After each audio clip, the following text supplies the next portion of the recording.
In today's video, I'm going to teach you how to access first-party cookies in Google Tag Manager step by step. If you've ever wondered how to leverage the power of first-party cookies within Google Tag Manager, you're in the right place. Whether you're a seasoned GTM user or a beginner, this process is approachable and once familiar can be a vital tool in your web analytics arsenal. Let's kick things off by heading over to the Google Tag Manager interface.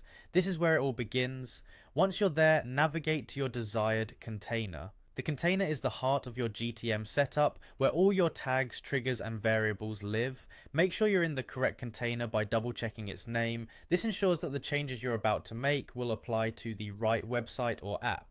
Now that we're inside the container, it's time to move to the variables section on the menu. Click on user defined variables and then go ahead and click new.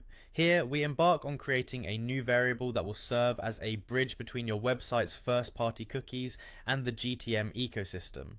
For the variable type, select first party cookie. This specifies that the variable is designed to pull data directly from first party cookies, those set by the website you're managing, which contain useful information about user interactions or preferences.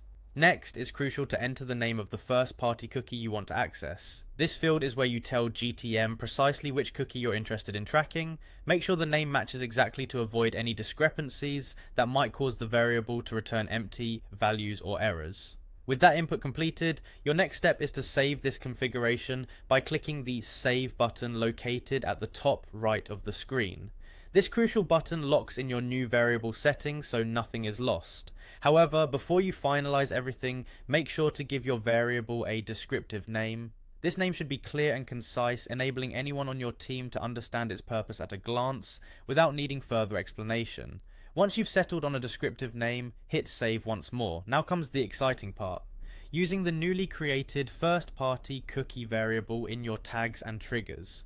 This empowers you to access the cookie value for various applications. For instance, you can create a trigger that fires whenever a specific cookie value is detected. Similarly, you can utilize the cookie value within a tag to send data to third-party systems, helping you refine your data strategy significantly. And there you have it, you've successfully set up a first-party cookie variable in Google Tag Manager. With this tool in your GTM toolkit, you can now harness cookie data like never before, enhancing your website analytics and decision-making capabilities. Happy tagging!